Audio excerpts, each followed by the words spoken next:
الحمد لله رب العالمين والصلاة والسلام على أشرف الأنبياء والمرسلين أما بعد فأعوذ بالله من الشيطان الرجيم بسم الله الرحمن الرحيم وإذا سألتموهن متاعا فاسألوهن من وراء حجاب صدق الله العظيم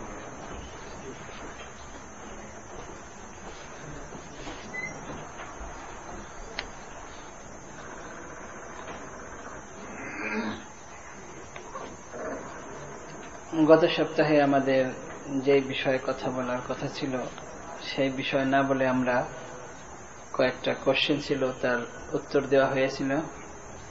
এরপর আরো কিছু কোশ্চেন ছিল, তার মধ্যে ছিল পর্দার ব্যাপারে কিছু কথা বলার জন্য একটা কোশ্চেন ছিল পর্দা সম্পর্কে, হিজাব, ইসলামে হিজাবের গুরুত্ব কতটুকু এবং কতটুকু হিজাব এবং কতটুকু পর্দা করা মহিলাদের জন্য জরুরি এবং পুরুষদের জন্য এ ব্যাপারে কি আদেশ নিষেধ, এই সম্পর্কে সংক্ষিপ্ত কিছু বলার চেষ্টা করা হবে।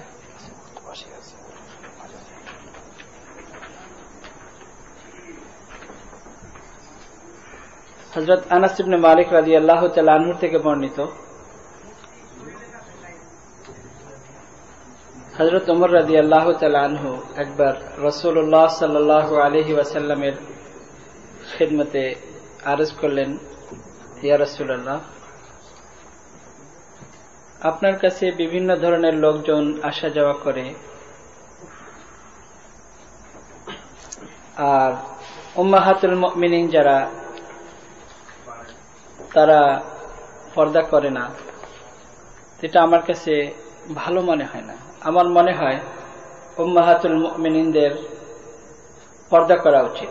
পর্দার কোন আয়াত কিন্তু এখনো নাজিল হয় নাই, কিন্তু হযরত ওমর রাদিয়াল্লাহু তাআলা আনহু বলেন, এটা আমার কাছে সুন্দর মনে হয় না যে বিভিন্ন ধরনের লোকজন আসে, অর্থাৎ সাহাবায়ে কেরাম আর উম্মাহাতুল মুমিনিন আমাদের মা, তারা সবাই এরকম ভাবে বাসায় থাকে, তো সাহাবায়ে কেরাম এইভাবে তাদেরকে দেখে, এটা আমার পছন্দ হয় না। আপনি যদি তাদেরকে বলতেন যে এরা যেন পর্দা করে। হযরত ওমর রাদিয়াল্লাহু তাআলা আনহু এটা বলে গেছেন, কিছুক্ষণ পরেই এই আয়াত নাজিল হয়েছে, ওয়াইযা সাআলতুমুহুন্না মাতাআন ফাসআলুহুন্না মিন ওয়ারাই হিজাব,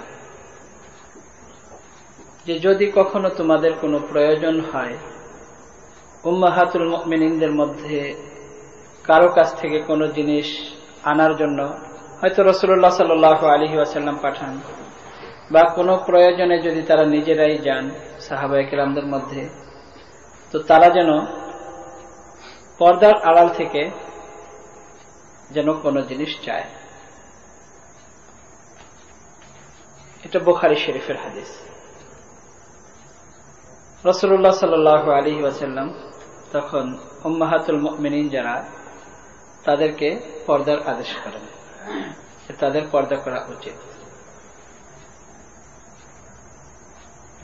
পর্দা আমরা যেটা বলে থাকি শব্দ বাংলায় এবং উর্দুতে এটাকে পর্দাই বলে। হিজাব যেটাকে আরবিতে আমরা বলি হিজাব, হিজাব শব্দের অর্থই হলো আবরণ, পার্টিশন, যেন দেখা না যায়, এটাকে হিজাব বলা হয়।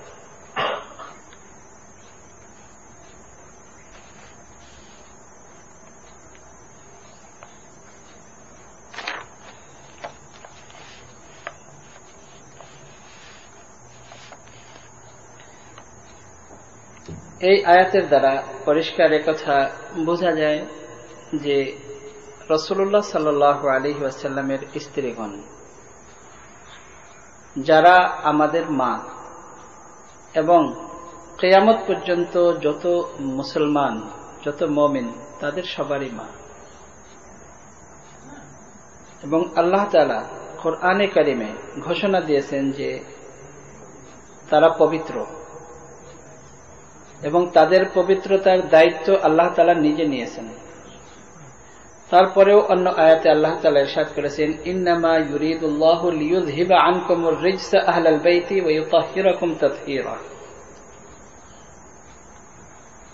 রাসূলুল্লাহ সাল্লাল্লাহু আলাইহি ওয়াসাল্লামের ফ্যামিলি, তার স্ত্রীগণ বা মেয়ে কন্যা, তাদের পবিত্রতার দায়িত্ব আল্লাহ তাআলা নিজে নিয়েছেন।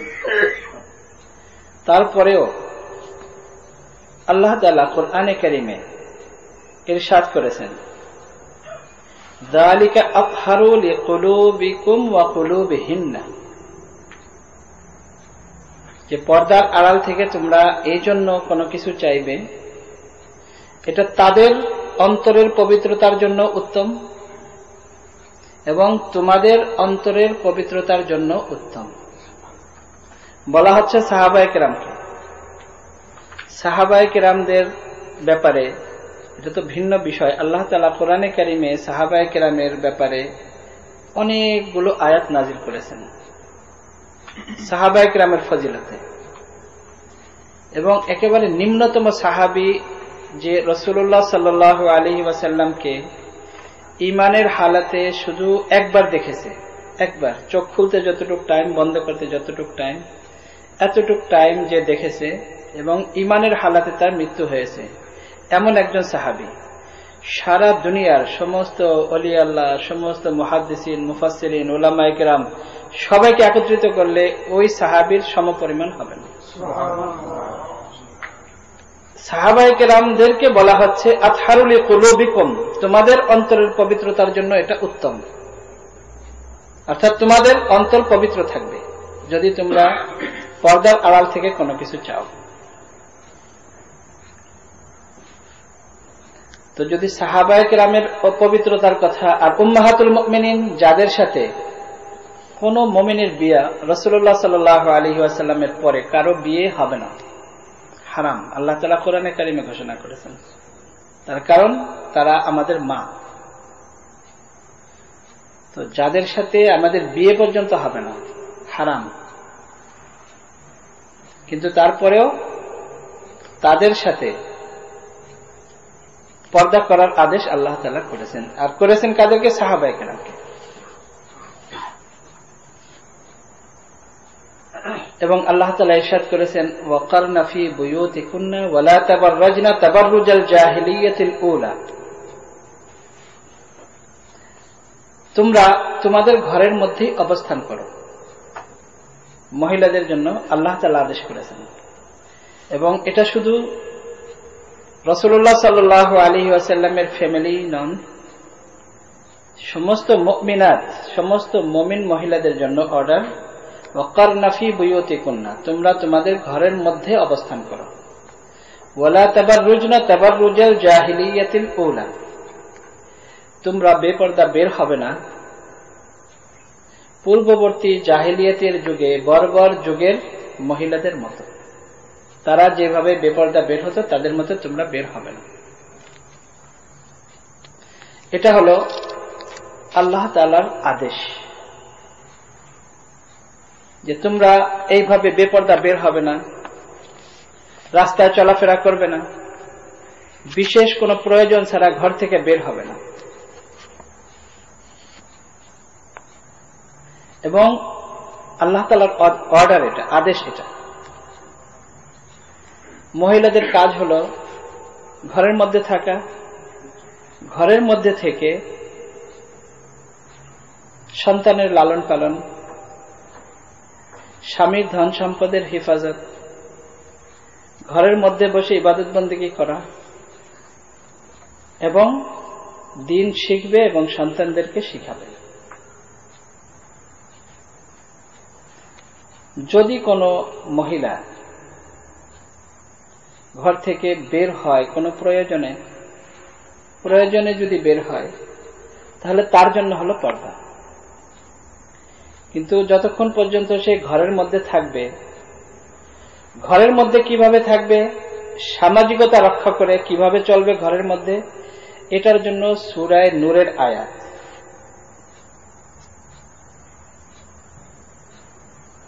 সূরা নূরের আয়াত যেটা, ওয়ালা ইউবদিনা যিনাতাহুন্না ইল্লা মা যাহারা মিনহা, ঘরের মধ্যে যেহেতু নিজের স্বামী ছাড়া, স্বামীর আব্বা আম্মাও থাকে, নিজের ভাইও থাকতে পারে, নিজের বাপ মাও থাকতে পারে। এই জন্য তাদের সাথে কিভাবে থাকবে মহিলারা, এটা হলো সূরা নূরের আয়াতে, যে ঘরের মধ্যে এমন ভাবে থাকবে যেন অশালীন অবস্থায় না হয়, শালীনতা বজায় রেখে নিজের ভাইয়ের সামনে, নিজের বাপের সামনে, নিজের সন্তানের সামনে, নিজের স্বামীর বাপের সামনে শালীনতা বজায় রেখে চলবে। আর এটার জন্য হলো ইল্লা মা বাহারা মিনহা, সে পুরা শরীর কাভার করবে, তার চেহারা এবং হাত এবং পা এতটুকু খোলা রাখবে, যেহেতু ঘরে থাকবে, তার কাজের তাগিদে করতে হবে।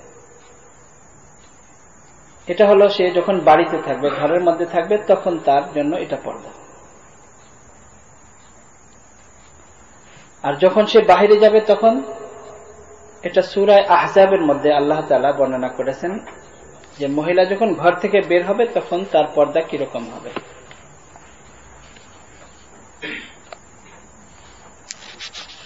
এটার ব্যাপারে বলা হয়েছে ইউদনিনা আলাইহিন্না মিন জালাবিবিহিন্না, ইয়া আইয়ুহান নাবিয়্যু কুল লিআজওয়াজিকা ওয়া বানাতিকা ওয়া নিসাইল মুমিনিন, হে নবী আপনি বলে দিন আপনার স্ত্রীগণকে, আপনার মেয়েদেরকে এবং সমস্ত মুমিন মহিলাদেরকে, ইউদনিনা আলাইহিন্না মিন জালাবিবিহিন্না, তারা যেন তাদের চাদরকে টেনে দেয়। চাদরকে কিভাবে টানবে এবং চাদরের সংজ্ঞা কি, এ ব্যাপারে তাফসীরের কিতাবে বিস্তারিতভাবে হযরত আব্দুল্লাহ ইবনে আব্বাস রাদিয়াল্লাহু তাআলা আনহুমা থেকে, হযরত আব্দুল্লাহ ইবনে মাসউদ রাদিয়াল্লাহু তাআলা আনহু থেকে বর্ণিত, এবং ইবনে সিরিন রাহমাতুল্লাহ আলাইহি অনেক বড় তাবী, তিনি বর্ণনা করেছেন যে কিভাবে মহিলারা ঢাকবে এবং কাভার করবে।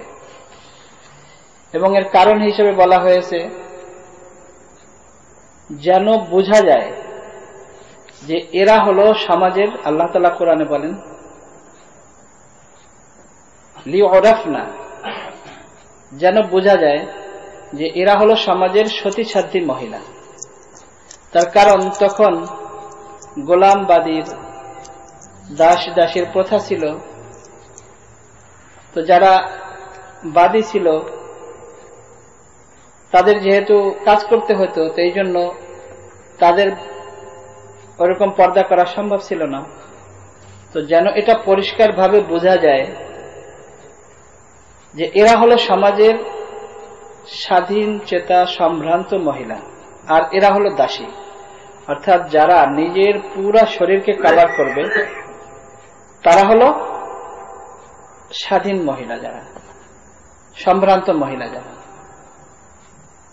আর যারা নিজের শরীরকে খোলা রাখবে, তার কারণ তারা দাসী, তাদের কাজ করতে হয়, তাদের হাত মুখ এগুলো খোলা রাখতে হয় কাজ করার জন্য। তো বোঝা যাবে যে এরা হলো বাদী, এরা হলো দাসী। তো এখন তো আমাদের দাসীর সংখ্যাই বেশি মুসলমানদের মধ্যে। এখন যারা সত্যিকার অর্থে স্বাধীন চেতা সম্ভ্রান্ত মহিলা, এদের সংখ্যা সমাজে খুবই কম, আর বাকি সবাই হলো দাসী। মানে সেই হিসেবে কোরআনের আলোকে আল্লাহ তাআলা যেভাবে বলেছেন সেই হিসেবে আমাদের মুসলমান মহিলাদের মধ্যে প্রায় ম্যাক্সিমাম 90% বেশি হলো দাসী, বাদী।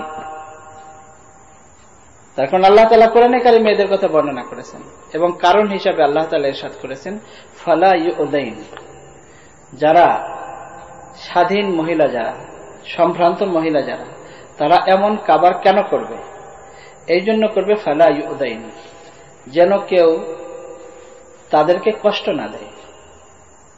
তার কারণ যখন একটা মানুষ চেহারা খোলা রাখবে, একটা মহিলা যখন এরকম ভাবে কাপড় পরবে, চেহারা খোলা রাখবে, টাইট পোশাক পরবে, তার শরীরের অঙ্গ প্রত্যঙ্গ কিরকম বোঝা যাবে, শরীরের গঠন বোঝা যাবে, তখন একটা পুরুষ যখন দেখবে, আল্লাহ তাআলা এমন ভাবে সৃষ্টি করেছেন, তখন তার দিকে তাকাবে সুযোগ পেলে তার সাথে কথা বলার চেষ্টা করবে, সুযোগ পেলে তাকে বিভিন্নভাবে বিরক্ত করবে। তো আল্লাহ তাআলা বলেন ফালা ইউযাইন। তো নিরাপত্তার জন্য এবং একটা মহিলা যেন কোন পুরুষ থেকে আক্রান্ত না হয়, কোন পুরুষ থেকে যেন একটা মহিলা কষ্ট না পায়, তার জন্য আল্লাহ তাআলা বলেছেন ইউদনিনা আলাইহিন্না মিন জালাবিবিহিন্না।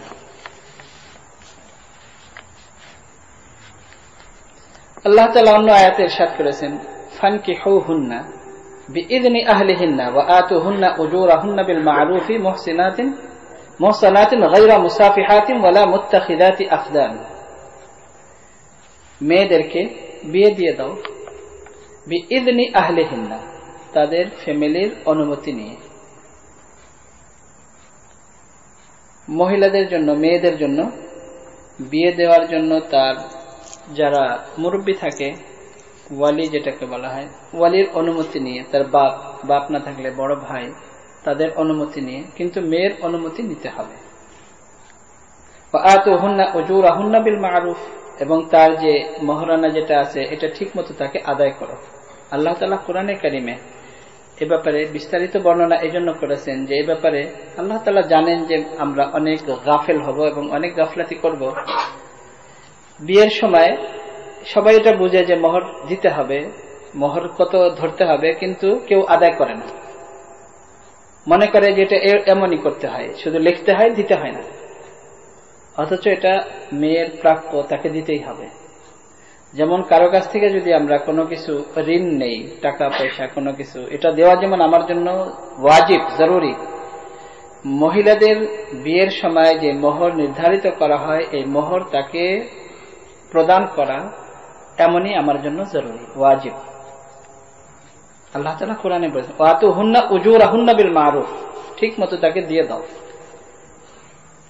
মুহসানাতিন গায়রা মুসাফিহাতিন, কারা? যারা সতীসাধ্যী মহিলা, মুহসানাত, তাদেরকে বিয়ে দাও, সতীসাধ্যী। গায়রা মুসাফিহাতিন ওয়ালা মুত্তাখিদাতি আখদান, মুত্তাখিদাতি আখদান গুপ্ত প্রণয়নী, যারা গোপনে অন্যের সাথে সম্পর্ক গড়ে, এমন মেয়ে যেন না হয়। তো সতীসাধ্যী এবং গুপ্ত প্রণয়নী না হয়।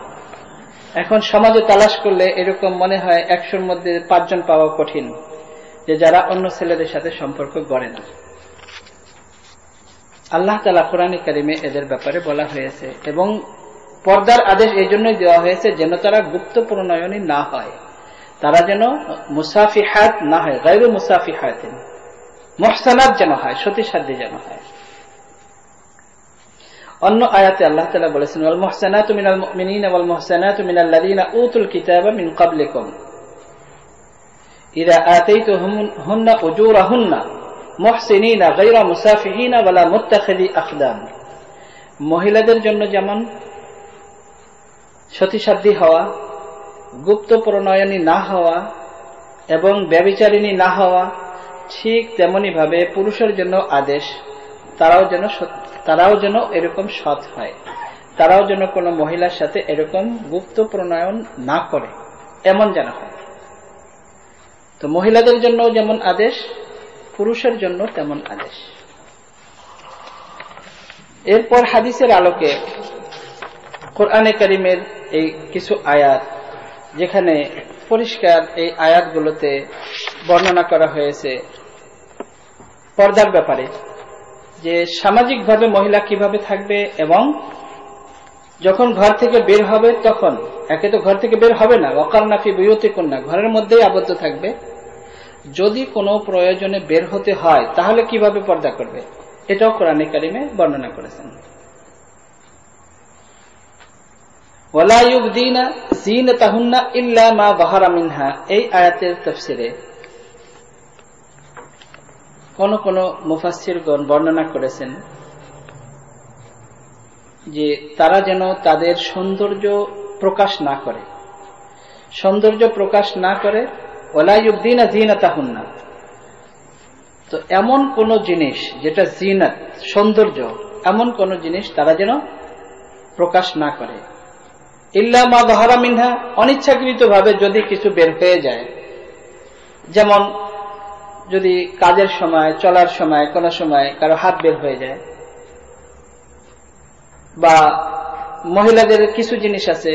হযরত আব্দুল্লাহ ইবনে মাসউদ রাদিয়াল্লাহু তাআলা আনহু ইরশাদ করেছেন যে ইল্লা মা যাহারা মিনহা মানে হলো, যেমন মহিলার যে আবরণ, যে পর্দা, যে বোরকা, যেটাই পড়ুক, চাদর, যখন এটা পরবে, এই চাদর তো আর সে ঢাকতে পারবে না, তার কারণ নিজের শরীর আবৃত করার জন্য, ঢাকার জন্য সে বোরকা পরেছে।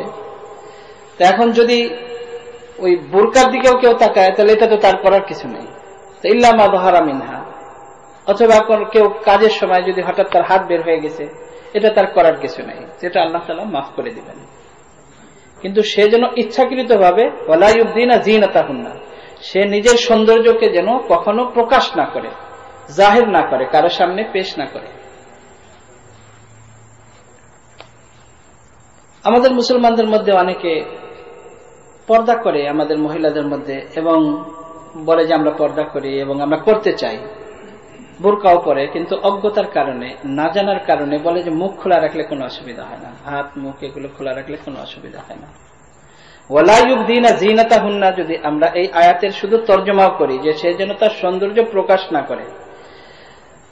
আল্লাহ তাআলা যে মানুষকে সৃষ্টি করেছেন, একটা মানুষের সৌন্দর্য সবচেয়ে বেশি কোথায় বলেন? আমরা যে বলি পঞ্চ ইন্দ্রিয়, যে কোনো একটা জিনিসকে জানার জন্য পাঁচটা মাধ্যম, পাঁচটা মাধ্যমের মধ্যে একটা হলো টেস্ট, জিহ্বা দিয়ে টেস্ট করা, নাক দিয়ে শুকা, চোখ দিয়ে দেখা, কান দিয়ে শোনা। কয়টা হয়ে গেল? চারটা। আর একটা কোথায় থাকে? স্পর্শ। স্পর্শ এটা মানুষের পুরা শরীরেই থাকে, কিন্তু সবচেয়ে বেশি স্পর্শ করার যে, মানে কোনো কিছু যে স্পর্শ করবে এর যে অনুভূতি পুরা শরীরের মধ্যে সবচেয়ে বেশি কোথায় বলেন? চেহারার মধ্যে। তো যদি আমরা বলি যে পঞ্চ ইন্দ্রিয়, এই পঞ্চ ইন্দ্রিয়র মধ্যে যে পাঁচটা জিনিস, এই পাঁচটার সবকিছুই মুখের সাথে সম্পৃক্ত, এবং সমস্ত সৌন্দর্য মানুষের মুখের মধ্যে। যখন মানুষ বিয়ে করতে যায় তখন কি দেখে বলেন? চেহারায় দেখে। ওয়ালা ইউবদিনা যিনাতাহুন্না, সে যেন তার সৌন্দর্যকে প্রকাশ না করে। তো একটা মেয়ের সবচেয়ে বেশি সৌন্দর্য হলো তার মুখের মধ্যে। তো যদি সে নিজের মুখকে না ঢাকে, তাহলে সে কি পর্দা করেছে? সে তো একেবারেই পর্দা করে নাই। তার কেউ তার অন্য কোনো দিকে তো আর তাকায় না, সর্বপ্রথম একটা মেয়ের চেহারার দিকে তাকায়। চেহারা পছন্দ হলে তখন সে তার দিকে আকৃষ্ট হয় বা তার সাথে কথা বলতে চায়। যদি এমন একটা মেয়ে হয় কুৎসিত, কালো চেহারা, খুবই অসুন্দর, তো তার দিকে কেউ ফিরাও তাকাবে না, তখন তার কোনো ভয়ও নাই। তো একটা মেয়ের জিনাত, যেটাকে আল্লাহ তাআলা কোরআনে কারীমে বলেছেন ওয়ালা ইউবদিনা যিনাতাহুন্না, সে যেন তার সৌন্দর্যকে প্রকাশ না করে, জাহির না করে। আর তার পুরা সৌন্দর্য হলো তার মুখের মধ্যে। তো সে যদি মুখ খোলা রাখে, তাহলে সে কি আল্লাহ তাআলার এই আদেশ পালন করেছে? সে সত্যিকার অর্থে পর্দা করে নাই। অনেক মেয়েরা তাদের ইচ্ছা পর্দা করার, কিন্তু অজ্ঞতার কারণে, অনেকে বলে যে মুখ খোলা রাখলে কোনো অসুবিধা নেই, এটা অজ্ঞতার কারণে অনেক মেয়েরা করতে পারে না। এটার জন্য আমরাই দায়ী, যারা আমরা বলি যে মুখ খোলা রাখলে কোনো অসুবিধা নেই। ওই মেয়েদের কোনো দোষ না, আসলে তারা করতে চায়, এই জন্য তো বোরকা পড়েছে। এই জন্য মুখ ঢাকা হলো তার অন্যান্য শরীরের অঙ্গের থেকে বেশি গুরুত্বপূর্ণ। এরপর আমরা হাদিসের আলোকে দেখি, কোরআনের এই 2-3-4টি আয়াত আমরা পড়লাম, এরপর আমরা হাদিসের মধ্যে দেখি। হযরত আব্দুল্লাহ ইবনে মাসউদ রাদিয়াল্লাহু তাআলা আনহু থেকে বর্ণিত, আন ইবনে মাসউদ রাদিয়াল্লাহু আনহু আন্না রাসূলুল্লাহ সাল্লাল্লাহু আলাইহি ওয়াসাল্লাম ক্বালা আল মারআতু আওরাতুন ফাইযা খারাজাত ইস্তাশরাফাহা শাইতান, আখরাজাহু তিরমিযী ওয়া ক্বালা হাদীসুন হাসানুন সহিহুন গরীবুন। হযরত আব্দুল্লাহ ইবনে মাসউদ রাদিয়াল্লাহু তাআলা আনহু থেকে বর্ণিত, রাসূলুল্লাহ সাল্লাল্লাহু আলাইহি ওয়াসাল্লাম ইরশাদ করেছেন যে একটি মেয়ে, সে হলো আওরাতুন, মানে এমন জিনিস যাকে ঢেকে রাখতে হয়, গোপন রাখতে হয়। ফাইদা খারাজাত, যখন বের হয়, ইস্তাশরাফাহা, আশ-শাইতান, তখন শয়তান তাকে মনিটর করতে থাকে, দেখতে থাকে, ওয়াচ করতে থাকে যে কিভাবে একটা পুরুষের সাথে তার কথা বলাবে, কিভাবে তার দ্বারা গুনাহ করাবে, কিভাবে একটা পুরুষ তার দিকে আকৃষ্ট হবে। শয়তানের কাজ হয় এটা। ইমাম ইবনে খুজাইমা রাহমাতুল্লাহ আলাইহি এবং ইমাম ইবনে হিব্বান রাহমাতুল্লাহ আলাইহি দুইজনই তাদের যে হাদিসের কিতাব সহিহ ইবনে খুজাইমা এবং সহিহ ইবনে হিব্বান, এই হাদিসের উপর আরো একটু বর্ণনা করেছেন, ওয়া আকরাবু মা তাকুনু মিন ওয়াজহি রাব্বিহা ওয়া হিয়া ফি ক্বারি বাইতিহা, যে একটা মেয়ে যখন সে তার ঘরের ভিতরের রুমে থাকে তখন সে তার রবের বেশি নিকটবর্তী থাকে। যখনই সে বের হয় তখন শয়তান তাকে ওয়াচ করতে থাকে যে কিভাবে তার দ্বারা কোনো গুনাহ করাবে। عن جابر رضي الله عنه قال قال رسول الله صلى الله عليه وسلم إن المرأة تقبل في سورة شيطان وتدبر في سورة شيطان رواه مسلم। মুসলিম শরীফের হাদিস। হযরত জাবির রাদিয়াল্লাহু তাআলা আনহু বলেন, রাসূলুল্লাহ সাল্লাল্লাহু আলাইহি ওয়াসাল্লাম ইরশাদ করেছেন যে একটা মেয়ে যখন যায় অর্থাৎ সামনের দিকে, তো সে একটি শয়তানের সূরতে যায়। শয়তানের সূরতে যায় মানে শয়তান তার দ্বারা অনেক গুনাহ করাতে পারে। শয়তান চেষ্টা করতে থাকে তার দ্বারা কোনো গুনাহ করানো। ওয়া তুদবিরু ফি সূরাতি শাইতানিন, এবং যখন সে চলে যায় পিছনের দিকে তখনও সে শয়তানের সূরতে যায়, অর্থাৎ শয়তান তখনও তার দ্বারা গুনাহ করানোর চেষ্টা করে। যে একটা মেয়ে পিছন দিক থেকে যদি একটা মেয়েকে দেখে তখনও চিন্তা করতে থাকে মেয়েটা কেমন, মোটা কিনা, চিকন কিনা, সুন্দর কিনা, আর যখন সামনে থাকে তখন দেখে। তো শয়তান উভয় দিকে, একটা মেয়ের পিছন দিক থেকেও গুনাহ করানোর চেষ্টা করে, সামনের দিক থেকেও গুনাহ করানোর চেষ্টা করে। এটা হলো শয়তানের কাজ। عن عائشة رضي الله تعالى عنها قالت خرجت سودة رضي الله تعالى عنها بعدما ضرب عليها الحجاب لتقضي حاجتها وكانت امرأة جسيمة تفرع النساء جسما لا تخفي على من يعرفها، فرآها عمر بن الخطاب رضي الله عنه فقال يا سودة والله ما تخفين علينا فانظري كيف تخرجين. قالت فانكفأت راجعة ورسول الله صلى الله عليه وسلم في بيتي وإنه ليتعشى وفي يده عرق، فدخلت فقالت يا رسول الله إني خرجت فقال لي عمر كذا وكذا. قالت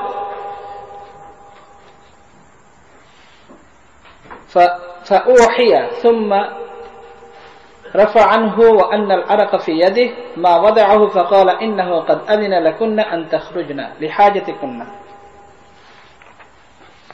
হযরত আয়েশা রাদিয়াল্লাহু তাআলা আনহা থেকে বর্ণিত, তিনি বলেন হযরত সওদা রাদিয়াল্লাহু তাআলা আনহা রাসূলুল্লাহ সাল্লাল্লাহু আলাইহি ওয়াসাল্লামের স্ত্রী উম্মুল মুমিনিন হযরত খাদিজা রাদিয়াল্লাহু তাআলা আনহার পরে রাসূলুল্লাহ সাল্লাল্লাহু আলাইহি ওয়াসাল্লাম হযরত সওদা রাদিয়াল্লাহু তাআলা আনহাকে বিয়ে করেছিলেন। এবং হযরত সওদা রাদিয়াল্লাহু তাআলা আনহা ছিলেন অনেক বয়স্কা, এবং তিনি নিজেকে রাসূলুল্লাহ সাল্লাল্লাহু আলাইহি ওয়াসাল্লামের কাছে এইভাবে পেশ করেছিলেন, ইয়া রাসূলুল্লাহ, আপনার এই ছেলে সন্তানের দেখাশোনা কে করবে? এই জন্য আমি চাচ্ছি এদের খিদমত করব। এর আগেও হয়তো আমরা বলেছি, এবং এর উপরে আমরা ভিন্ন করে একদিন বলবো, পুরা এর উপরেই বলবো, যে যারা রাসূলুল্লাহ সাল্লাল্লাহু আলাইহি ওয়াসাল্লামের স্ত্রীগণকে নিয়ে বিভিন্ন রকমের কথা তুলে এবং রাসূলুল্লাহ সাল্লাল্লাহু আলাইহি ওয়াসাল্লামের অধিক বিয়ে নিয়ে সমালোচনা করে, এর আগেও হয়তো আমরা বলেছি যে একটা মানুষ যখন কারোর সাথে শত্রুতা করে তখন যে শত্রুর যত দুর্বল পয়েন্ট আছে সেগুলোকে প্রকাশ করার চেষ্টা করে। মুশরিকিন মক্কা রাসূলুল্লাহ সাল্লাল্লাহু আলাইহি ওয়াসাল্লামের যত দোষ তালাশ করেছে, কোনো দোষ নেই, তারপরেও তারা বিভিন্নভাবে বর্ণনা করার চেষ্টা করেছে। কিন্তু রাসূলুল্লাহ সাল্লাল্লাহু আলাইহি ওয়াসাল্লামের অধিক বিয়ে নিয়ে বা রাসূলুল্লাহ সাল্লাল্লাহু আলাইহি ওয়াসাল্লামের এত স্ত্রী কেন ছিল, এই নিয়ে কোনো মুশরিকও কোনোদিন সমালোচনা করতে সাহস পায়নি। কিন্তু আজ আমাদের মুসলমানদের মধ্যে নিজেকে দাবি করে মুসলমান, সত্যিকার অর্থে এরা মুনাফিক হবে, রাসূলুল্লাহ সাল্লাল্লাহু আলাইহি ওয়াসাল্লামের অধিক বিয়ে নিয়ে সমালোচনা করতে সাহস করে। হযরত সওদা রাদিয়াল্লাহু তাআলা আনহা ছিলেন অনেক বয়স্কা, হযরত খাদিজা রাদিয়াল্লাহু তাআলা আনহা সম্পর্কে আমরা জানি যে তার বয়স তখন 40 বছর। রাসূলুল্লাহ সাল্লাল্লাহু আলাইহি ওয়াসাল্লাম একেবারে যুবক, 25 বছর। হযরত খাদিজা রাদিয়াল্লাহু তাআলা আনহাকে বিয়ে করেছেন, 40 বছরের মহিলাকে, এবং তাকে নিয়েই বিয়ের আগে এবং বিয়ের পরে অনেক বছর কাটিয়েছেন। এরপর হযরত সওদা রাদিয়াল্লাহু তাআলা আনহা ছিলেন তার থেকেও বয়স্কা, অনেক বয়স্কা ছিলেন, এবং রাসূলুল্লাহ সাল্লাল্লাহু আলাইহি ওয়াসাল্লাম তাকে বিয়ে করেছেন এবং তিনিই ছিলেন একমাত্র স্ত্রী তখন। অনেক পরে যে হযরত আয়েশা রাদিয়াল্লাহু তাআলা আনহার সাথে বিয়ে হয়েছে, তখন হযরত আয়েশা রাদিয়াল্লাহু তাআলা আনহা এত ছোট যে হুজুর সাল্লাল্লাহু আলাইহি ওয়াসাল্লামের সাথে থাকার উপযুক্ত ছিলেন না।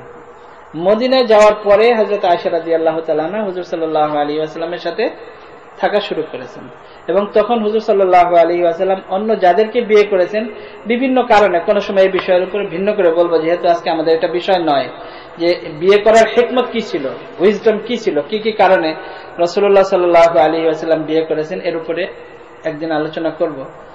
যাই হোক, হযরত সওদা রাদিয়াল্লাহু তাআলা আনহা ছিলেন অনেক স্বাস্থ্যবান এবং অনেক উঁচা লম্বা।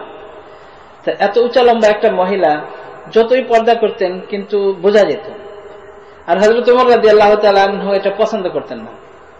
হযরত ওমর এর আগে আমরা পড়লাম বুখারীর হাদিস যে হযরত ওমর রাদিয়াল্লাহু তাআলা আনহু পছন্দ করেন নাই যে উম্মুল মুমিনিন যারা তারা পর্দা না করে থাকুক, অথচ পর্দার আয়াত নাজিল হয়নি, পর্দার কোনো হুকুম নেই, জাহেলিয়াতের যুগে ছিল না, ইসলামেও এখনো পর্দার আয়াত নাজিল হয় নাই, কিন্তু হযরত ওমর রাদিয়াল্লাহু তাআলা আনহু পছন্দ করেন নাই।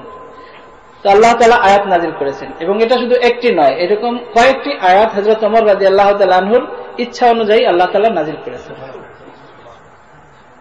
আব্দুল্লাহ ইবনে উবাই ইবনে সালুল যে রাইসুল মুনাফিকিন, তার জানাজার ব্যাপারেও এরকম ছিল।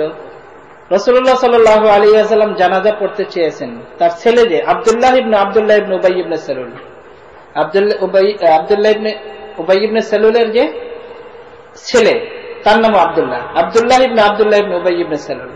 তো আব্দুল্লাহ সে তো মুসলমান সাহাবী, আর সে জানতো যে আমার আব্বা মুনাফিক, কিন্তু তারপরেও তিনি তো আর জানতেন না যে আল্লাহ মাফ করবে, আল্লাহ রাসূল চাইলে হয়তো আল্লাহ মাফ করে দিবেন। তো তিনি বলেছেন, ইয়া রাসূলুল্লাহ, আপনি জানাজা পড়লে হয়তো আমার আব্বাকে আল্লাহ মাফ করে দিবেন। হুজুর সাল্লাল্লাহু আলাইহি ওয়াসাল্লাম জানাজা পড়ার জন্য প্রস্তুত। হযরত ওমর রাদিয়াল্লাহু তাআলা আনহু বলেছেন, ইয়া রাসূলুল্লাহ, আপনি পড়াবেন না। এমনকি যখন জানাজা পড়ার জন্য হুজুর সাল্লাল্লাহু আলাইহি ওয়াসাল্লাম সামনে চলে গেছেন, হযরত ওমর রাদিয়াল্লাহু তাআলা হুজুর সাল্লাল্লাহু আলাইহি ওয়াসাল্লাম জামা টেনে ধরছেন, ইয়া রাসূলুল্লাহ, আপনি পড়াবেন না। কিন্তু হুজুর সাল্লাল্লাহু আলাইহি ওয়াসাল্লাম চাইছেন, এই জন্য নামাজ পড়াইছেন। নামাজ পড়ানো শেষ, আর সাথে সাথে আয়াত নাযিল হয়েছে, ওয়ালা তাকুমু আলা কবরিহি আবাদান, যে কখনো আপনি মুনাফিকের কবরে দাঁড়াবেন না, অর্থাৎ জানাজা পড়বেন না। যদি আপনি 70 বারও যদি আপনি ইস্তেগফার করেন, তারপরে আমি ক্ষমা করব না। রাসূলুল্লাহ সাল্লাল্লাহু আলাইহি ওয়াসাল্লাম বলেন যে আমি যদি জানতাম যে 70 বারের পরে 71 বার যদি আমি ইস্তেগফার করি আল্লাহ ক্ষমা করবেন, তাহলে আমি 71 বার ইস্তেগফার করতাম। হুজুর সাল্লাল্লাহু আলাইহি ওয়াসাল্লাম ছিলেন রহিম, দয়ালু। তো এখানেও হযরত ওমর রাদিয়াল্লাহু তাআলা আনহুর ইচ্ছা অনুযায়ী আয়াত সাথে সাথে নাযিল হয়ে গেছে। হযরত ওমর রাদিয়াল্লাহু তাআলা চান নাই, আল্লাহ তাআলা আয়াত নাযিল করেছেন যে আপনি আর কোনোদিন পড়াবেন না। মুফাসসিরিনে কিরাম হিকমত লিখেছেন, খুব সুন্দর উইজডম এখানে হলো যে আল্লাহ তাআলাও চান নাই যে হুজুর সাল্লাল্লাহু আলাইহি ওয়াসাল্লাম জানাজা পড়া, কিন্তু তারপরেও আল্লাহ তাআলা ওইটাই হইতে দিয়েছেন যেটা নবী চেয়েছেন। তাহলে তো আল্লাহ একটু আগে আয়াত নাযিল করতে পারতেন, কিন্তু আল্লাহ তাআলা চাইছেন যেটা নবী চান, এটা আল্লাহ তাআলা হইতে দিয়েছেন, তারপরে আয়াত নাযিল করেছেন। আর আয়াত ওইটাই নাযিল করেছেন যেটা হযরত ওমর রাদিয়াল্লাহু তাআলা আনহু চান, কিন্তু হুজুর সাল্লাল্লাহু আলাইহি ওয়াসাল্লামকে ওটা হইতে দিয়েছেন। কারণ আল্লাহ চান যে নবী যেটা চায় ওটা হোক, কিন্তু তারপরে আল্লাহ নিষেধ করে দিয়েছেন। এরকম অনেকগুলো আয়াত নাযিল হয়েছে হযরত ওমর রাদিয়াল্লাহু তাআলা আনহুর ইচ্ছার উপরে। হযরত ওমর রাদিয়াল্লাহু তাআলা চাইতেন না যে এইভাবে উম্মাহাতুল মুমিনিনরা বের হোক, কিন্তু তারা তখন বের হতেন বিভিন্ন কাজে, বিভিন্ন প্রয়োজনে। হযরত ওমর রাদিয়াল্লাহু তাআলা আনহু বলেন যে আল্লাহর কসম, হে সওদা, আর যারা পর্দার আগে তাকে দেখেছে তারা সবাই চিনতো, তখন এত বড় ভারী জিসিম, শরীর অনেক উঁচা লম্বা, এই জন্য বোঝা যেত। হযরত ওমর রাদিয়াল্লাহু তাআলা আনহু বলেন যে তুমি আমার কাছ থেকে পালাতে পারবে না, আমি দেখে ফেলছি তুমি সওদা। তো হযরত ওমর রাদিয়াল্লাহু তাআলা এই জন্য বলেছেন যেন এইভাবে তারা বের না হয়। তো হযরত সওদা রাদিয়াল্লাহু তাআলা আনহা হুজুর সাল্লাল্লাহু আলাইহি ওয়াসাল্লামকে যে বলেছেন, ইয়া রাসূলুল্লাহ, ওমর আমাকে এরকম এরকম বলেছে, আমি খুব কষ্ট পেয়েছি। আর হযরত আয়েশা রাদিয়াল্লাহু তাআলা আনহা বলেন যে হুজুর সাল্লাল্লাহু আলাইহি ওয়াসাল্লাম আমার ঘরেই ছিলেন তখন, যখন হযরত সাউদা বলেছেন।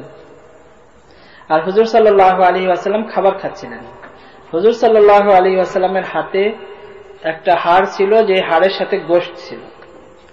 এমন অবস্থাতেই হুজুরের হাতে এখনো ওই হাড় আর গোশত আয়াত নাজিল হওয়া শুরু হয়ে গেছে। হুজুর সাল্লাল্লাহু আলাইহি ওয়াসাল্লাম আয়াত নাজিল হওয়ার পরে বলেন, ইন্নাহু ক্বাদ আযিনা লাকুন্না আন তাখরুজনা লিহাজাতিকুন্না, যে আল্লাহ তাআলা তোমাদেরকে অনুমতি দিয়েছেন যে তোমরা তোমাদের প্রয়োজনে বের হতে পারবে। যখন তোমাদের কোনো প্রয়োজন, তখন তোমরা আবৃত হয়ে আবরণ করে তখন তোমরা বের হতে পারবে।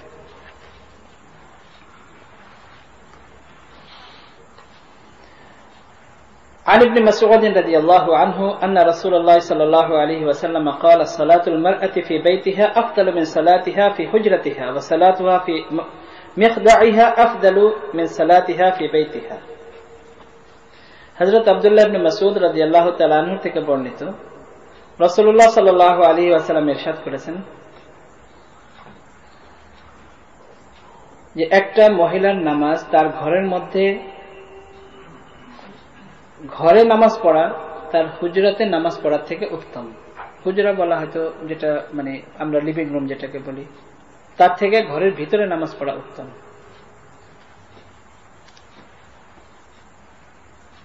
وصلاتها في مخدعها أفضل من بيتها, এবং তার নামাজ পড়া ফি মিখদাইহা মানে যেটাকে আমরা বলি আঙিনা, উঠান বা সামনে, যেটা লিভিং রুমের সামনে খোলা জায়গা থাকে কোনো বাড়ির, এইরকম জায়গায় নামাজ পড়া থেকে তার ঘরে নামাজ পড়া উত্তম। আখরাজাহু আবু দাউদ ও আখরাজাহু আল হাকিম ফিল মুস্তাদরাক আন উম্মি সালামা কামা ফি কানজিল উম্মাল। এই হাদিসটি ইমাম আবু দাউদ রাহমাতুল্লাহ আলাইহি সুনানে আবু দাউদের মধ্যে বর্ণনা করেছেন, ইমাম হাকিম রাহমাতুল্লাহ আলাইহি মুস্তাদরাকের ভিতরে বর্ণনা করেছেন হযরত উম্মে সালামা রাদিয়াল্লাহু তাআলা আনহার বরাত দিয়ে, আর এখানে হযরত আব্দুল্লাহ ইবনে মাসউদ রাদিয়াল্লাহু তাআলা আনহু থেকে বর্ণিত। এবং সহিহ ইবনে খুজাইমার ভিতরে এই হাদিসটি বর্ণনা করেছেন, কানজুল উম্মালের মধ্যে এই হাদিসটি আছে, এবং আত-তারগীব ওয়াত তারহিবের ভিতরে এই হাদিসটি আছে। عن أم حميد امرأة أبي حميد الساعدي أنها جاءت النبي صلى الله عليه وسلم فقالت يا رسول الله إني أحب الصلاة معك، قال علمت أنك تحبين الصلاة معي وصلاتك في بيتك خير لك من صلاتك في حجرتك، وصلاتك في حجرتك خير من صلاتك في دارك، وصلاتك في دارك خير لك من صلاتك في مسجد قومك، وصلاتك في مسجد قومك خير لك من صلاتك في مسجدي. قال فأمرت فبني لها مسجد في أقصى شيء من بيتها وأظلم فكانت تصلي فيه حتى لقيت الله عز وجل. হযরত উম্মে হুমায়দ রাদিয়াল্লাহু তাআলা আনহা থেকে বর্ণিত, আবু হুমায়দ সাঈদী রাদিয়াল্লাহু তাআলা আনহুর স্ত্রী উম্মু হুমায়দ রাদিয়াল্লাহু তাআলা আনহা রাসূলুল্লাহ সাল্লাল্লাহু আলাইহি ওয়াসাল্লামের খিদমতে এসে বলেন, ইয়া রাসূলুল্লাহ, আপনার সাথে নামাজ পড়তে আমি খুব পছন্দ করি, আমার খুব ভালো লাগে যে আমি আপনার সাথে নামাজ পড়ব। ক্বালা আলিমতু, রাসূলুল্লাহ সাল্লাল্লাহু আলাইহি ওয়াসাল্লাম বলেন যে হ্যাঁ, আমি এটা জানি, আমি এটা বুঝি। আন্নাকি তুহিব্বিনা সালাতা মাই, যে তুমি আমার সাথে নামাজ পড়তে অনেক পছন্দ করো, স্বাভাবিক। রাসূলুল্লাহ সাল্লাল্লাহু আলাইহি ওয়াসাল্লামের সাথে মহিলাদের সাহাবিয়াত যারা, তাদের কোন মাসলা জিজ্ঞেস করা, রাসূলুল্লাহ সাল্লাল্লাহু আলাইহি ওয়াসাল্লামকে দেখা তাদের জন্য গুনাহ নয়। কোরআনে কারিমে বলা হয়েছে যে যারা পুরুষ তারা যেমন মহিলার দিকে তাকাবে না, তাদের জন্য হারাম, মহিলাদের জন্য পুরুষের দিকে তাকানো হারাম। মানে মহিলারাও পুরুষের দিকে তাকাতে পারবে না, তাদের জন্য হারাম। কিন্তু সাহাবিয়াত যারা, তাদের জন্য হারাম নয়। তারা রাসূলুল্লাহ সাল্লাল্লাহু আলাইহি ওয়াসাল্লাম, তাকে নবীর কাছে তো আসবে, আর শিকার কোনো ব্যবস্থা নেই। এবং যদি রাসূলুল্লাহ সাল্লাল্লাহু আলাইহি ওয়াসাল্লামকে দেখে তাহলে তো সাহাবিয়া হবে, যদি না দেখে তাহলে তো সাহাবিয়া হতে পারবে না। তো হুজুর সাল্লাল্লাহু আলাইহি ওয়াসাল্লাম অবশ্যই জানেন, এবং হুজুর সাল্লাল্লাহু আলাইহি ওয়াসাল্লামের পিছনে নামাজ পড়া হুজুর নিষেধ করতেন না সাহাবিয়াতদেরকে। তার কারণ হুজুর সাল্লাল্লাহু আলাইহি ওয়াসাল্লামের সাথে নামাজ পড়া তাদের জন্য অবশ্যই সওয়াব বেশি, কিন্তু তারপরেও রাসূলুল্লাহ সাল্লাল্লাহু আলাইহি ওয়াসাল্লাম মহিলাদেরকে উৎসাহিত করতেন না যে আমার সাথে তোমরা নামাজ পড়ো। রাসূলুল্লাহ সাল্লাল্লাহু আলাইহি ওয়াসাল্লাম বলেন, হ্যাঁ আমি বুঝি, আমি জানি যে তুমি পছন্দ করো আমার সাথে নামাজ পড়তে, কিন্তু সালাতুকি ফি বাইতিকি খায়রুন মিন সালাতিকি ফি হুজরাতিকি, তোমার ঘরে নামাজ পড়া তোমার রুমে নামাজ পড়া থেকে উত্তম। ও সালাতুকি ফি হুজরাতিকি খায়রুম মিন সালাতিকা ফি দারিক,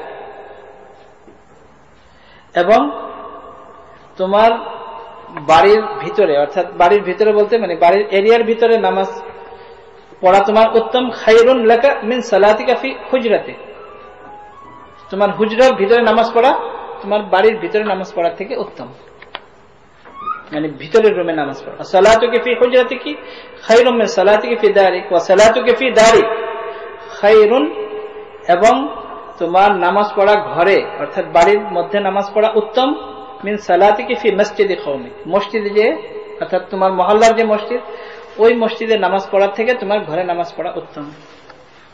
ওয়া সালাতুকি ফি মসজিদি কওমিক খায়রুন লাক, এবং তোমার মহল্লার মসজিদে নামাজ পড়া তোমার জন্য উত্তম, মিন সালাতিকি ফি মসজিদি, আমার মসজিদে এসে নামাজ পড়ার থেকে।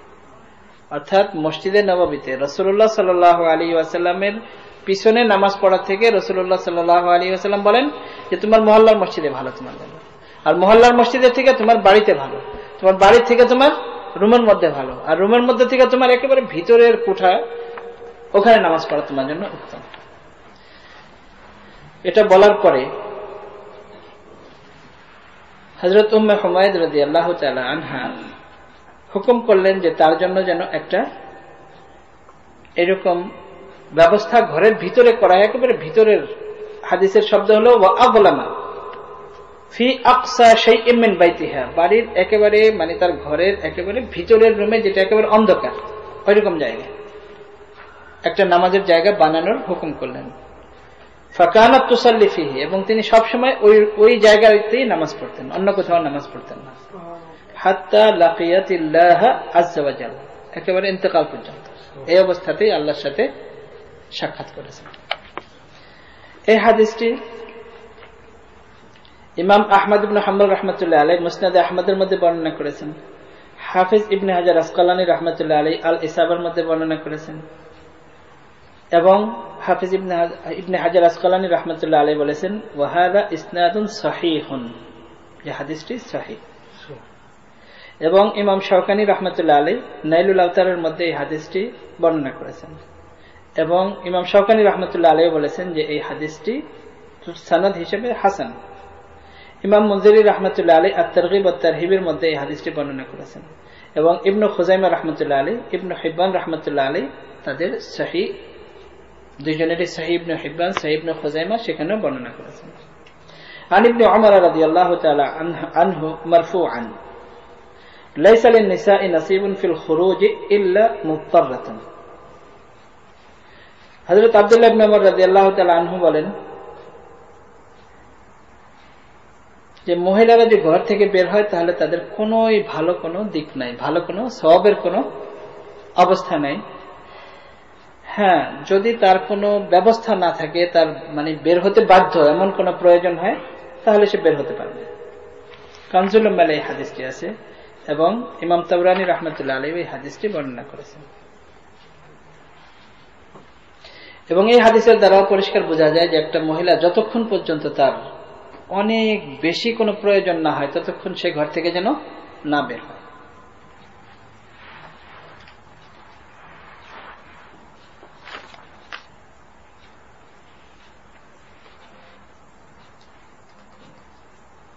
عن قيس بن شماس رضي الله تعالى عنه قال جاءت امرأة النبي صلى الله عليه وسلم يقال لها أم خلاد وهي متنقبة تسأل عن ابنها وهو مقتول، فقال لها بعض أصحاب النبي صلى الله عليه وسلم جئت تسألين عن ابنك وأنت متنقبة ومنتقبة، فقالت ইন উরজা ইবনি ফালান উরজা হায়াই فقال رسول الله صلى الله عليه وسلم له أجر الشهيدين قالت ولما ذاك يا رسول الله قال لأنه قتله أهل الكتاب أبو داود ইমাম আবু দাউদ রাহমাতুল্লাহ আলাইহি হাদিসটি বর্ণনা করেছেন হযরত কাইস ইবনে শাম্মাস রাদিয়াল্লাহু তাআলা আনহু থেকে বর্ণিত। তিনি বলেন যে একজন মহিলা রাসূলুল্লাহ সাল্লাল্লাহু আলাইহি ওয়াসাল্লামের কাছে আসলো। ওই মহিলাকে বলা হয়তো উম্মু খাল্লাদ, অর্থাৎ খাল্লাদের মা, এবং এমন অবস্থাতে আসলো সে একেবারে নিকাব পরা, পুরা মুখ সবকিছু ঢাকা, এবং সেই জন্য এসেছিল তার ছেলে শহীদ হয়ে গেছে। তো ছেলে শহীদ হয়ে গেছে ওই ছেলের খোঁজ নেওয়ার জন্য, এবং সে সংবাদ পেয়েছে। রাসূলুল্লাহ সাল্লাল্লাহু আলাইহি ওয়াসাল্লামের কাছে সাহাবায়ে কেরাম আসতেন সান্ত্বনার জন্য। তো রাসূলুল্লাহ সাল্লাল্লাহু আলাইহি ওয়াসাল্লামের মুখে শুনতে চাইতেছিলেন আমার ছেলের ব্যাপারে, একেবারে নিকাব পরা। তো সাহাবায়ে কেরামের মধ্যে থেকে কেউ বলেছেন যে এমন অবস্থাতেও আপনার নিকাব পরার কি দরকার ছিল? আপনি আপনার ছেলের এরকম একটা কষ্টের সময় আপনি এসেছেন, এরকম অবস্থাতে আপনার নিকাব পরার কি দরকার ছিল? ওই মহিলা উত্তরে বলেন, সাহাবিয়া, যে আমি আমার ছেলে হারিয়েছি, আমি আমার লজ্জা হারাতে চাই না। মানে একে তো আমি আমার ছেলে হারিয়েছি, কিন্তু আমি আমার লজ্জা হারাতে চাই না, আমার হায়া আমি হারাতে চাই না। রাসূলুল্লাহ সাল্লাল্লাহু আলাইহি ওয়াসাল্লাম বলেন যে 2 জন শহীদের সওয়াব পাবে। তো ওই মহিলা স্বাভাবিক সাহাবাদের মধ্যে জাজবা ছিল, জানতে চাইলেন ইয়া রাসূলুল্লাহ আমার ছেলে 2 জন শহীদের সওয়াব পাবে কেন, কিভাবে? রাসূলুল্লাহ সাল্লাল্লাহু আলাইহি ওয়াসাল্লাম বলেন যে এই জন্য 2 জন শহীদের সওয়াব পাবে যে তাকে একজন আহলে কিতাব শহীদ করেছে। তো আহলে কিতাব শহীদ করেছে এই জন্য 2 জন শহীদের সওয়াব পাবে। তার কারণ হলো মুহাদ্দিসিনে কেরাম বলেন যে একজন যদি কাফের যদি তাকে শহীদ করত তাহলে সে একজন শহীদের সওয়াব পেত, কিন্তু আহলে কিতাব যে সে তো ডবল গুনাহ করলো। তখন তার তো উচিত ছিল, তার কিতাবের মধ্যে পরিষ্কার আছে যে এই রাসূলের উপর ঈমান আনতে হবে, কিন্তু তা জানা সত্ত্বেও সে ঈমান আনেনি, একটা অপরাধ। তার উপর আবার একজন মুসলমানকে শহীদ করলো, এটা ডবল অপরাধ। তো এই জন্য সে ডবল শহীদের সওয়াব পাবে।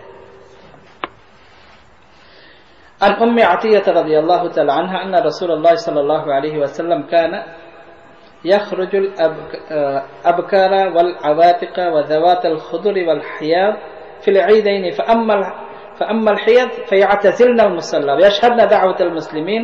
قالت إحداهن يا رسول الله إن لم يكن لها جلباب قال فتعريها أختها من جلبابها. هذا الحديث أخرجه عدة من أصحاب الصحة. সিহাসিত্তার অনেকেই হাদিসটি বর্ণনা করেছেন। রাসূলুল্লাহ সাল্লাল্লাহু আলাইহি ওয়াসাল্লামের সময় রাসূলুল্লাহ সাল্লাল্লাহু আলাইহি ওয়াসাল্লাম যেমন মহিলাদেরকে হুজুর সাল্লাল্লাহু আলাইহি ওয়াসাল্লামের মসজিদে আসতে দিতেন, কিন্তু উৎসাহিত করতেন না। ঠিক ঈদের নামাজেও মহিলাদেরকে আসতে দিতেন, রাসূলুল্লাহ সাল্লাল্লাহু আলাইহি ওয়াসাল্লামের খুসুসিয়াত নিষেধ করতেন না। তো এমন অবস্থাতেও এক মহিলা জিজ্ঞাসা করে, ইয়া রাসূলুল্লাহ, যদি কোনো মহিলার কাছে হিজাব করার মতো কাপড় না থাকে তাহলে কি করবে?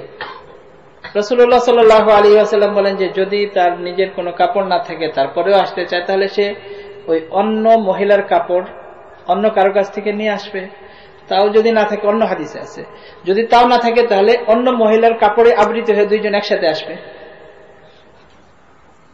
কিন্তু তারপরেও যেন সে আমাদের বর্তমান যুগের দাসী যারা মহিলা এদের মতো যেন না আসে। আর আমি এটা আগেই বলেছি যে কোরআনের ভাষা অনুযায়ী আমাদের মনে হয় 95% বেশি মহিলা যারা মুসলিম এরা সবাই দাসী, মানে কোরআনের আলোকে। আর সম্ভ্রান্ত মহিলা হলো যারা শুধু বোরকা পরে, এটা কোরআনের ভাষা।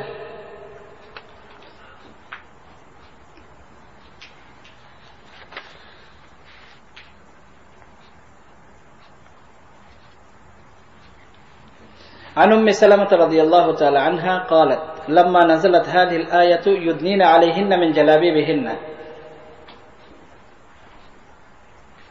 خرج نساء الأنصار كأن على رؤوسهن الغربان من السكينة وعليهن أكسية سود يلبسنها রুহুল মানি তাফসীরে রুহুল মানির ভিতরে বর্ণনা করেছেন।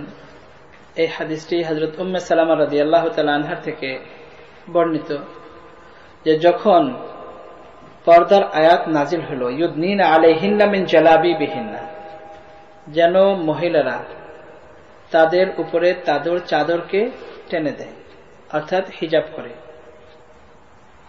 আনসারের মহিলারা তখন এমন অবস্থায় ছিল কাআন্না আলা রুউসিহিন্নাল গুরবান মিনাস সাকিনা, মানে যেমন তাদের মাথার উপর কাক বসে আছে। তখন সবাই কালো কাপড় পরিহিতা,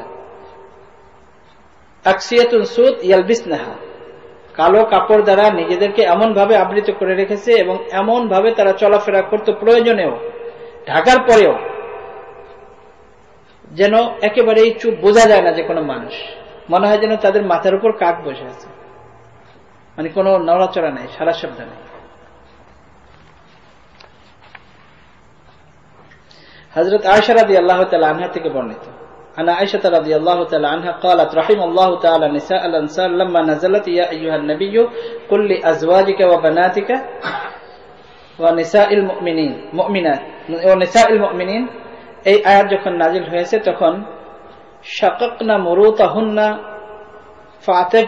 ফাতাজারনা বিহা فصلينا خلف رسول الله صلى الله عليه وسلم كأنما على رؤوسهن الغربان رحماني।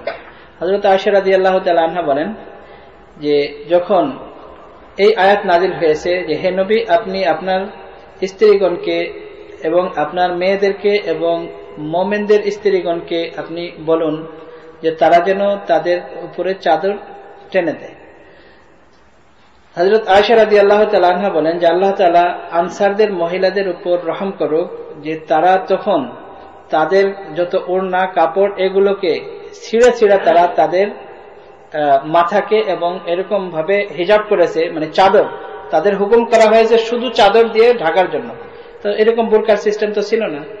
তো তারা চাঁদের এই পুরা চাদর আবরণ করার পরেও তার উপরে আবার ওই কালো কাপড় ছিঁড়ে মাথা ভিন্ন করে ঢেকেছে। এবং রাসূলুল্লাহ সাল্লাল্লাহু আলাইহি ওয়াসাল্লামের পিছনে তারা এমন ভাবে নামাজ পড়েছে যেমন তাদের মাথার উপরে কাক বসে আছে, অর্থাৎ এরকম কালো কাপড় দিয়ে তারা নিজেদেরকে ঢেকে রেখেছে।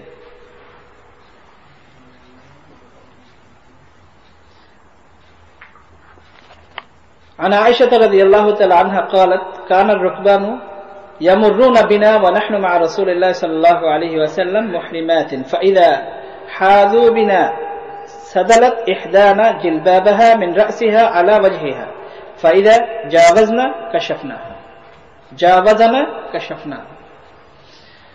হযরত আয়েশা রাদিয়াল্লাহু তাআলা আনহা থেকে বর্ণিত, তিনি বলেন যে আমরা রাসূলুল্লাহ সাল্লাল্লাহু আলাইহি ওয়াসাল্লামের সাথে হজের সময় মুহরিম অবস্থাতে ছিলাম। আর এটা আপনারাও জানেন যে ইহরামের অবস্থাতে মুখ খোলা রাখা, এটাই মহিলাদের জন্য হলো তার ইহরাম, যেন তার মুখে যেন কোনো কাপড় টাচ না করে। হযরত আয়েশা রাদিয়াল্লাহু তাআলা আনহা বলেন তো আমরা ইহরামের হালাতে মুখ খোলা রাখতাম। আর ওই সময় তো এরকম ভিড় ছিল না, ওই সময় তো ম্যাক্সিমাম উটের উপরে সফর করতেন, তো আমরা আমাদের মুখ খোলা রাখতাম। কিন্তু যখন দেখতাম কোনো কাফেলা মানে লোকজন যাচ্ছে, সাথে সাথে আমরা তাড়াতাড়ি মাথা থেকে নিয়ে চাদর আমরা এইভাবে ধরতাম, মুখ ঢেকে ফেলতাম। আবার যখন ওই কাফেলা চলে যেত তখন আমরা আবার মুখ খুলতাম ইহরাম অবস্থাতে।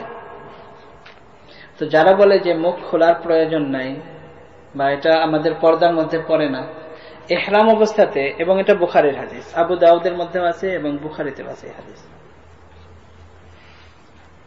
তো ইহরাম অবস্থাতে যেখানে মুখ খোলা ফরজ, এমন অবস্থাতেও বেপর্দা হওয়া জায়েজ নাই, মানে মুখ খোলা ফরজ, ইহরামি হলে তার মুখ খোলা রাখতে হবে, কিন্তু এমন অবস্থাতেও তার বেপর্দা হওয়া জায়েজ নাই।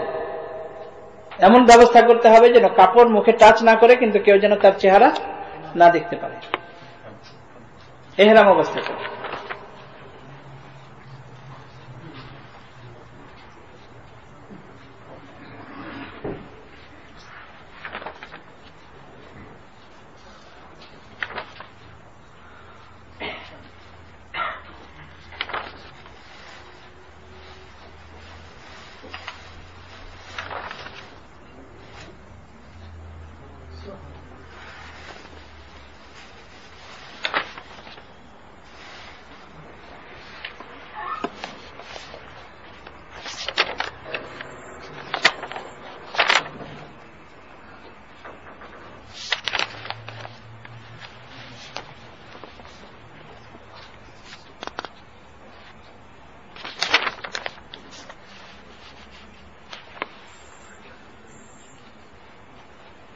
এর উপরে চারো মাযহাবে, বিশেষ করে ইমাম আবু হানিফা রহমতুল্লাহ আলাইহি একটু